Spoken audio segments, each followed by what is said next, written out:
Hello mga mami! For today's vlog, magluluto tayo ngayon. Napakasarap ng apritadang manok. At una nga, naginit tayo ng ating cooking pan. Pagkainit nito, naglagay na tayo ng mantika.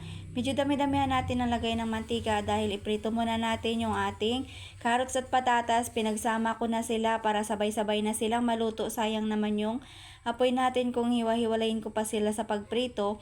Para maluto na po yung ating patatas at carrots, ihalo-haluin lang po natin para hindi masunog yung ating carrots at patatas. Talagang medyo papula-pulahin lang po natin ang ating carrots at patatas. Halo-haluin natin hanggang sa mag-medyo brown ito. At ayun po guys, imekos-mekos lang natin yung ating carrots at patatas. At pagka naluto nito, ililipat na po natin sa ating lagayan.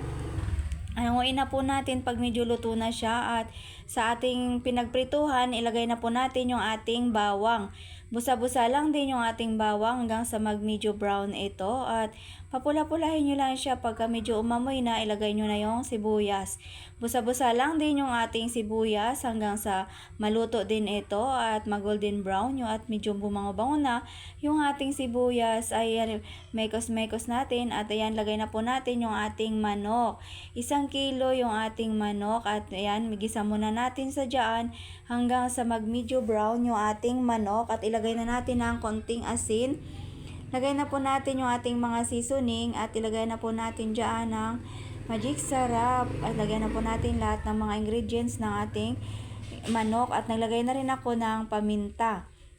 Antiameter na naman yung ating gamit, at ayan, halo-haluin nyo lang siya hanggang sa pumailalim yung ating mga seasoning at manuot na sa kanyang lasa yung ating mga inilagay. At ayan po guys, halu-haluin nyo siya at takpan natin ng mga ilang minuto hanggang sa mag-medyo brown yung ating manok. At ayan po guys, lagay na po natin yung ating tomato sauce o tomato paste, at pagka medyo lumambot na siya, ilagay na natin yung ating carrots at lagay na rin natin yung ating green peas. Sabay-sabay na natin siyang ilagay para naman sabay-sabay na silang maluto. At halu-haluin nyo siya guys hanggang sa maluto yung ating carrots, at nagay ako ng kaunting tubig para merong sabaw konti yung ating manok. Halu-haluin nyo lang siya mga mami, at ayan nyo po guys, ay palalambutin muna natin yung ating mga inilagay. Na takpan muna natin ng ilang minuto. Pagkabukas ko nga, ayan, ang ganda ng pagkakakulo niya, at ginagadgaran ko na siya ng keso. Para masarap talaga yung ating apritada, lagyan natin ng keso. Pwede rin kayo maglagay ng rino. Pag wala kayong rino, pwede rin yung keso para naman malinamnam yung ating ulam. At talagang napakasarap nito mga mami. Subukan nyo magluto nito. Sigurado magugustuhan ng inyong pamilya, ng inyong mga anak. At niya po guys, halu-haluin nyo lang siya hanggang sa lumambot yung ating carrots, manok at patatas. Takpan muna natin para naman medyo patuyo-tuyuin natin yung. Pag medyo kaunti na lang yung ating sabaw, ilagay na po natin yung ating bell pepper.